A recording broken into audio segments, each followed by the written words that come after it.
Susan Cauley, and welcome to You're Not Alone Surviving a Child's Disability.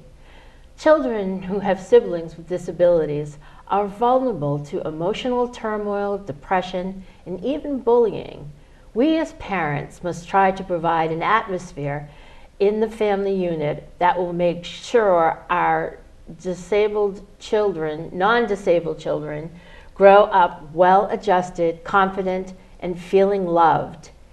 Here to discuss these issues is Cynthia Haddad, member of the Board of Directors for the Mass Sibling Support Network, and Ashley Coates, Information Specialist for the Federation of Children with Special Needs. Welcome. Thank you. I guess my first question would be, when you have a child who is disabled in the family, what is the most significant concern a parent should have regarding the care and nurturing of their typical child? Susan, working with families for over 20 years and being a sibling myself, one of the things that I often hear is how to be fair and how to be equal. Equal is not always fair, and fair is not always equal. And how do parents get a balance? And that seems to be one of the biggest concerns. The other one is what happens when I'm no longer here to take care of my child with special needs? What impact does that have on the brothers and sisters? Right. Ashley, do you have anything to add? Yeah, I mean, I have had a lot of experience working with children who have siblings with special needs, and for 10 years I nannied in houses and in homes with those families. I also teach sibling support groups, I guess you would call them, called sib shops, and what I always hear a lot of time is the whole lack of feeling like they're important. So, you know, my parents don't have time for me, or they don't pay enough attention to me because my brother or my sister needs so much. So I think that that's a huge thing that I hear all the time, is making sure that even though it takes a lot of time and it takes a lot of energy to raise our kids that have special needs, to really make sure that those siblings are feeling included too.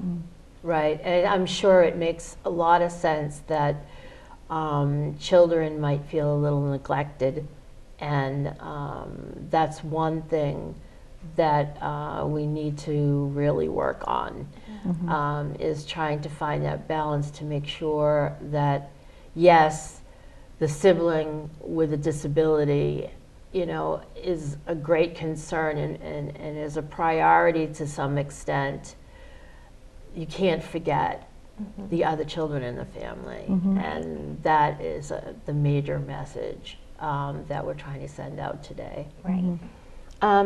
What can a parent do to make sure that the healthy child gets enough attention so that they will feel loved, wanted, and appreciated? What do you think you can do? Well, there's been lots of research and lots of studies on this, and Emily Rubin, our president of the Massachusetts Sibling Support Network, has spearheaded many research studies. But the big things that come out is to spend one-on-one alone time, allow the typical child to have a life of their own and nurture interests and hobbies and talents of their own as well. Also validating their feelings of whatever they're feeling, and make sure that parents acknowledge that it's tough. Right, right. And validate those concerns and comments and feelings as well. But spending one-on-one alone time, avoiding them being the caretakers and making their whole life focused on their sibling with special needs.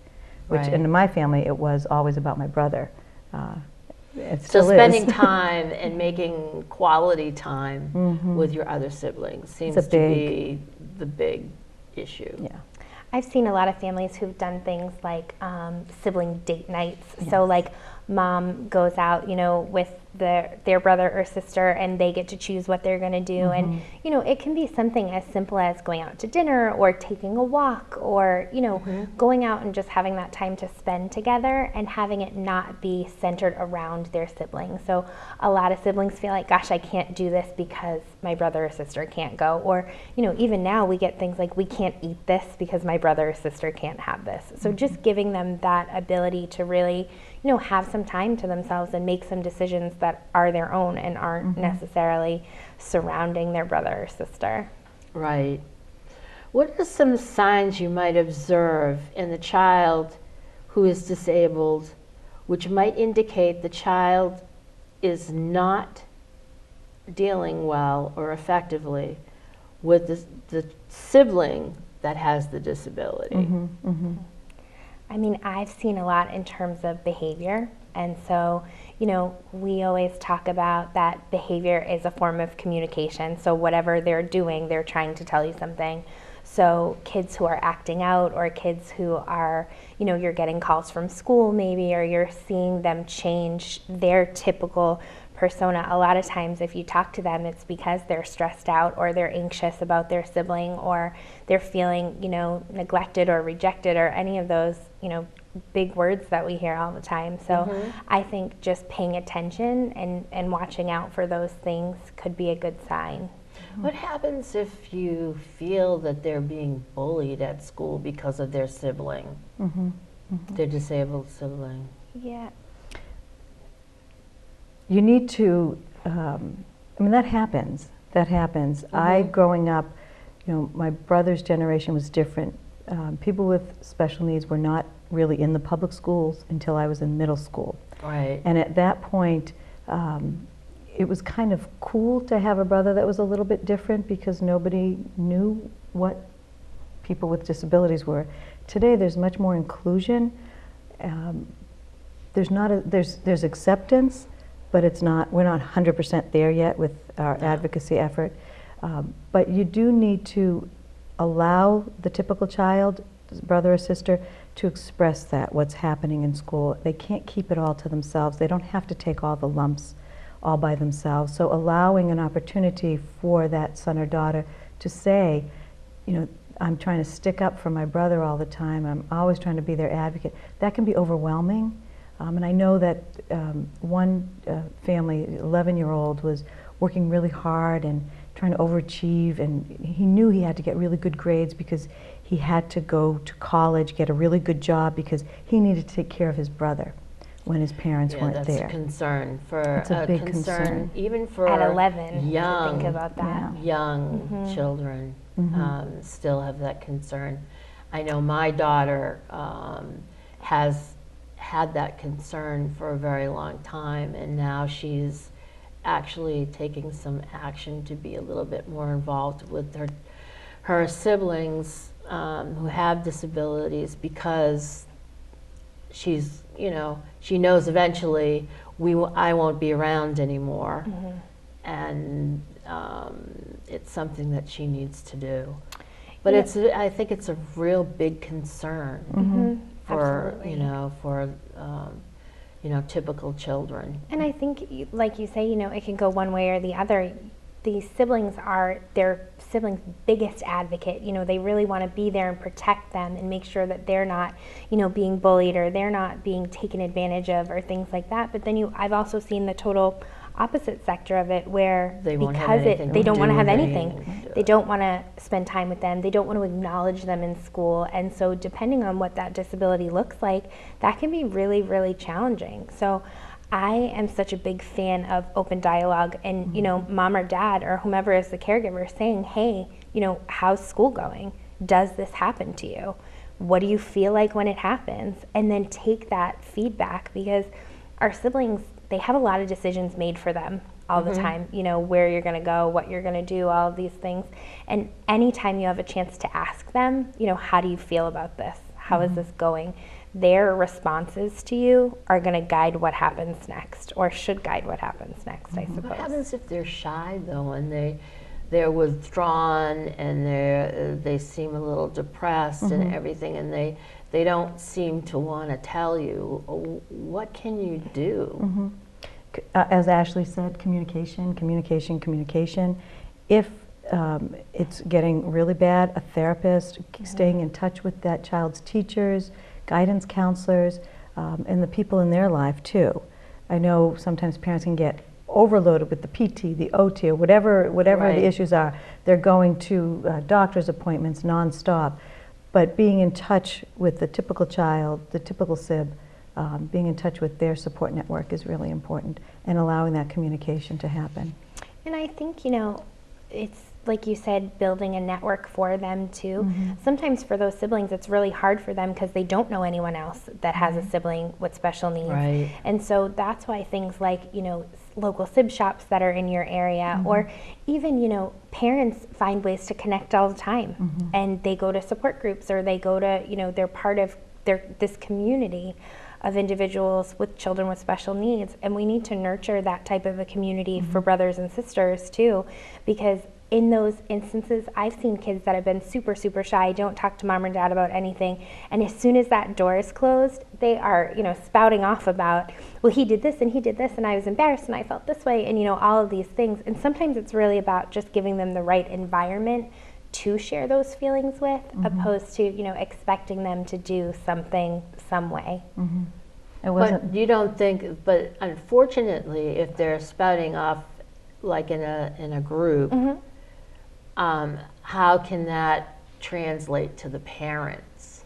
I mean, would the leader of the group talk to the parents and say, hey, look, this is what she's saying about her sibling, you know, with the disability, is that these are the problems that are happening. I mean, does that happen often?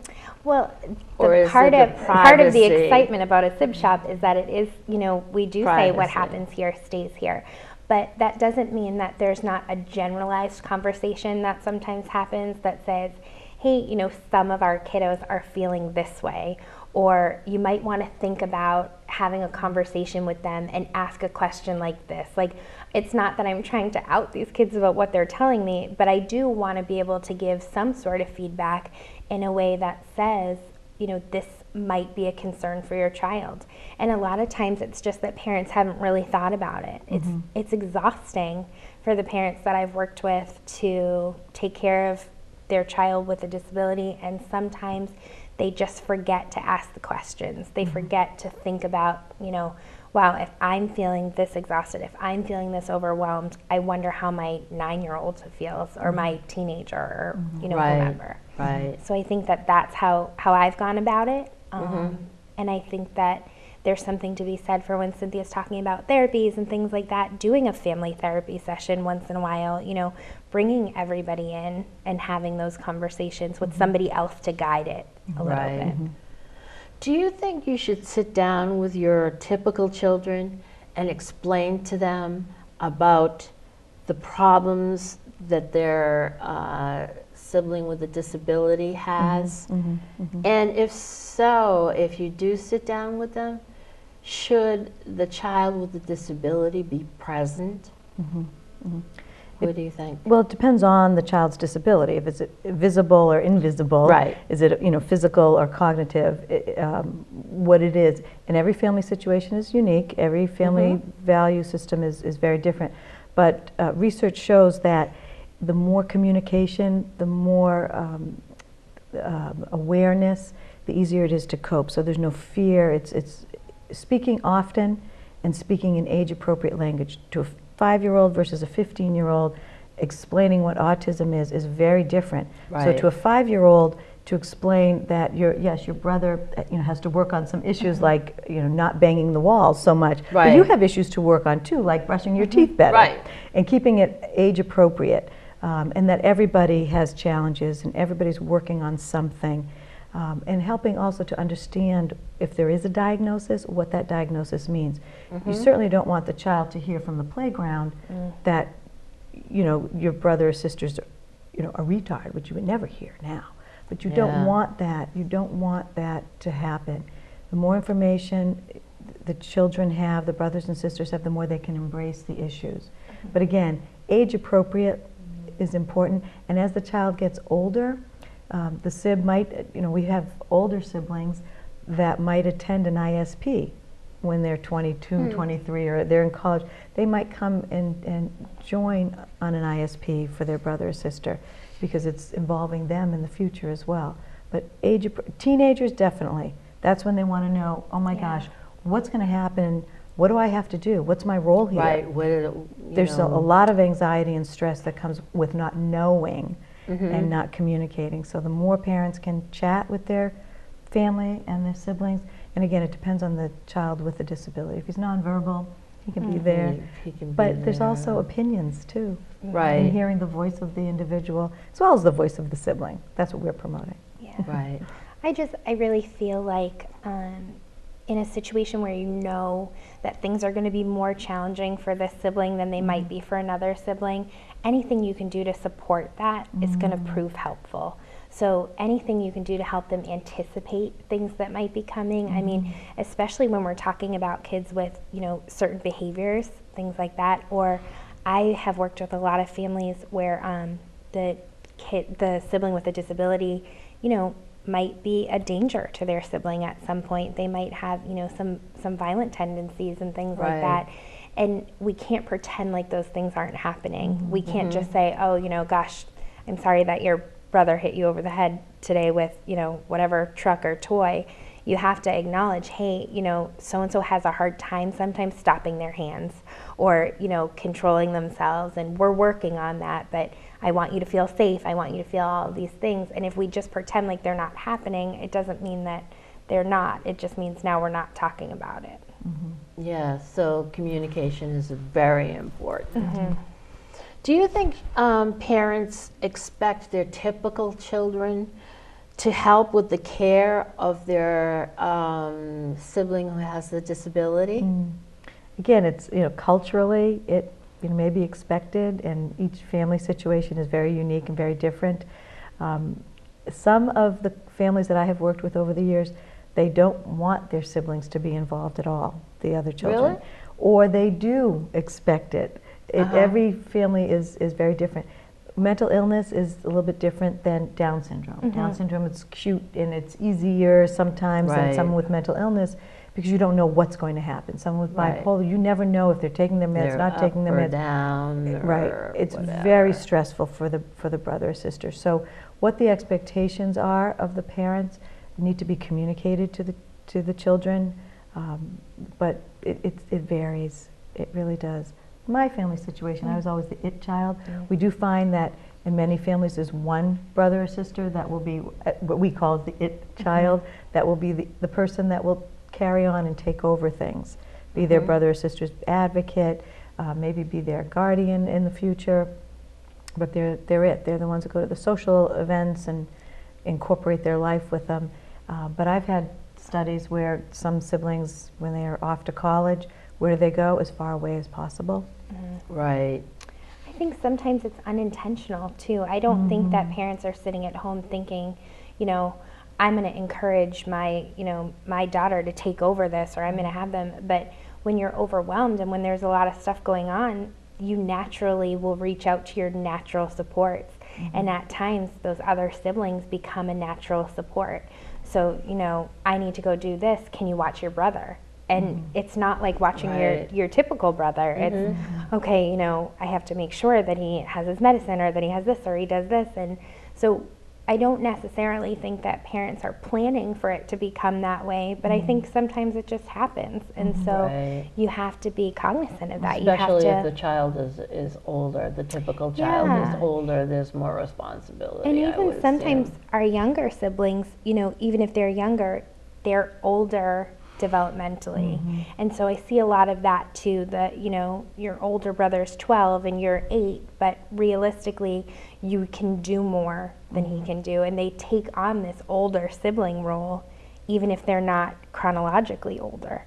So I think we have to be aware of those things and just look out for them and make sure that we're not encouraging that type of caregiver role before it's appropriate, or before it's accepted You have to let by them the be their sibling. a kid, Mm-hmm. you know, in essence. That's that whole parentification. Right. Right? The child is becoming the mommy or the daddy and the caretaker when they're not emotionally ready to take on those caregiving roles. And What should a parent do if when they see something like that? they really need to address it and explain to the child that that's not your role, that's not your responsibility, that's my role. I'm the mommy, I'm the daddy. That's my job, is to take care of them. Your job is to be a kid and be 11 or you know whatever age it will be 5 years old. Yeah. And your job is to make sure you brush your teeth.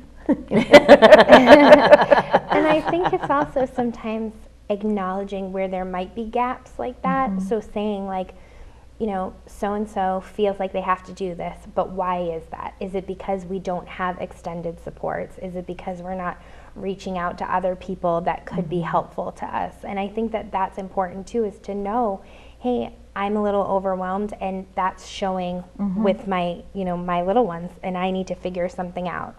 So whether it's, you know, making time for themselves or getting a babysitter or asking for support from extended family or things like that, that will help alleviate some of that because there's additional resources there. When there's a lack of resources, we turn to whomever happens to be there. There's also getting respite services for parents. Respite is a big thing, and that's going to be another subject on another day. But respite is definitely something that parents should reach out for. Right. Even being the caretaker, I've had families, clients that the adult child has off to college, you know, come back home, and is the PCA and getting paid to be the personal care attendant for their brother or sister that's in a wheelchair or what have you. And it's a very natural thing, but why hire somebody that doesn't know their sibling and when they can hire their, you know, adult brother or sister to be the PCA? That's very amazing. And it's worked out okay. Adult family care could be the adult siblings. Right.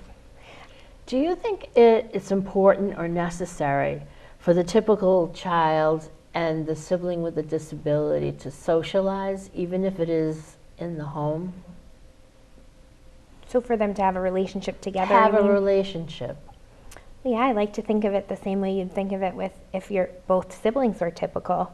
You'd like them to have a relationship. You'd like them to have things in common or even one thing that they can do together. So I suppose it would be important to try and think about it from that perspective of, hey, you know, if your brother or sister didn't have a disability, we'd want you to get along. We'd want you to spend time together. Do you think parents should encourage that, though? Or do you think you should leave it to the siblings? Well, my children, I have an 11-year-old and a 9-year-old. And they have their things that are the same, but they also have their things that are different. And they're very typical. In my family, but now that my son is a little bit older, he doesn't want to have anything to do with his sister, his little sister. So there's, you know, there's just a natural progression.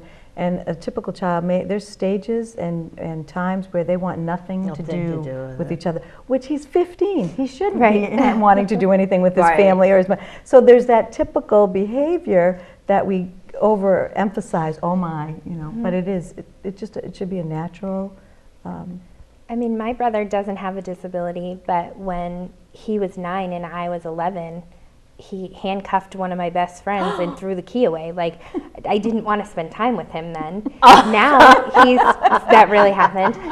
He's 26, I think, and he lives with my husband and I now.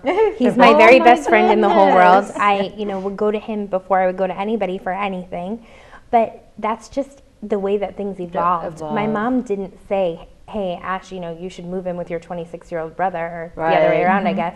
But we just naturally did that. And when I was 11 and he was 9, there was a little bit more encouragement on her part to say, you know, Ashley, can you watch your brother while I run to the grocery store and not lock him like in the basement or something like that. So, you know, I guess it's the same type of intervention you'd take with anybody else. I used to use my brother as my sniff test for dates. So if he liked the person that I was dating, he would always ask, will you take me to the Marshfield Fair? I love to go to the Marshfield Fair. Do you like to go? And so he would almost check them out and sniff test the guy. And if the guy liked to go to the Marshfield Fair, then it was okay for me to have him come back for a second date. Oh, that's wonderful. So I use my brother, and he gets along great with my husband, but he doesn't like to go to the Marshfield Fair, but he was still okay. Yeah. How can parents create an atmosphere in the family unit to support one another? Since having a sibling with a disability is both time consuming and kind of disruptive. What do you think? How can they create that environment, doing things together? Yeah, I mean, how can they create an environment where they support one another in some way? In our family situation, my brother would come with us to church, and he would just be part of our lives where we could be. I mean, there's other families that you certainly can't, that just not happening. Right. But where it's appropriate to find activities you can do as a family. And it might be just simple, staying home and eating a nice meal together, or just something simple. Yeah, I think anytime you can create an environment that's inclusive. So as a family, I wouldn't recommend that you consistently go do things that one sibling can't do. I mean, that sounds like a natural thing to think about. Even in planning to go to restaurants or planning to go on vacations and things like that, I've heard from families that say, we can't go to this restaurant anymore because it's sensory overload for my other child, or because I have one family who the kid loves chicken fingers. That's it. So before they go anywhere, you better make sure they have chicken fingers. Because if they don't, then it's no longer that fun family environment. Because I've seen them go places where there's no chicken fingers, and you don't want to do that. So, I suppose it takes a little bit more planning from a family perspective. You can't be like, we're going to go apple picking, because apple picking might not be the right place for a child who tends to run away. I mean, I don't think that's a safe option. Or, for a kid that has some, assistive technology needs or something like that, you might not want to take them to a place where they can't utilize those. So just planning ahead, I think, will create a better environment for that. Right. Even going to the playground. If But it's do possible. you see support in general, support, say for instance, if you're having a bad day or something like that, and encouraging having support from other family, members. Extended family? Do you mean or, within the home? Just members within the home, or extended family is a whole different ball game. I mean, extended family, sometimes they take an active role. My extended family has basically flew the coop. Yes, I hear that a lot. Yeah. And, because they couldn't understand it. Right. Couldn't understand what was going on. So I think you just have to plan ahead for those things. You have to know that there's going to be bad days, and how do we talk about those on the good days almost. So I like to encourage my families, we don't talk about a meltdown during a meltdown, we talk about it when things are going well. So how do we talk about, hey, Mom's got a lot going on this week, I feel like I could use some help with your brother. Do you think that you could watch him, for a few hours for me on Thursday?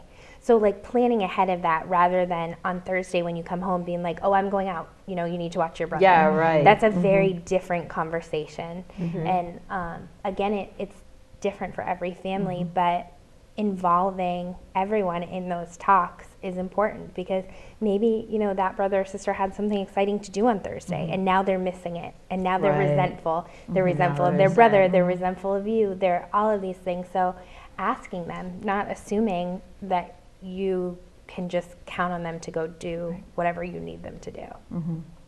What do you think is the best advice you can give to parents who have both disabled and non-disabled children? So having a child with a disability, what I often hear is parents never signed up for this, sibs never signed up for it either.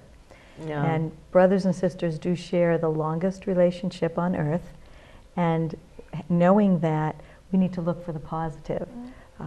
And anything that you can see the positive is going to make a big difference. Glass half full versus glass half empty. And that's always been a big thing with my parents and my mom, is always to look at the positive. Now, on the other side, there's many parents that don't think it's a very positive experience, and it's very bad, and it's very negative. But there's the wonderful poem about the trip to Holland. You know, you didn't sign up for this cruise, this destination, just as brothers and sisters. We didn't sign up to have brothers or sisters with a disability. Would I sign up for that membership? No. But I'm so glad that I am in it, because it does make a whole difference in the way that I was raised, how I treat other people, how I think, and what I do. And there's so many positive opportunities. So try and look for the positive. Right. Anything to add with that, Ashley? Yeah, I mean, I think like you said, the siblings didn't choose that journey necessarily, the parents didn't choose that journey, but I'm always thinking about the fact that that kiddo with special needs didn't choose that either. Right. And so, you know, thinking about things in that way, that sometimes, you know, as cliched as it might be, we have to play the hand we're dealt, and how we choose to play it is up to us. You know, we can fold our cards and say, we don't want to do this anymore. Or we can say, hey, you know what, I'm going to enjoy the fact that I'm playing this game. And I think that anytime we can think about it that way, that's a positive. And in the times that we can't, it's okay. It's okay to have those days to say, gosh, you know, this is awful and I don't want to do this anymore.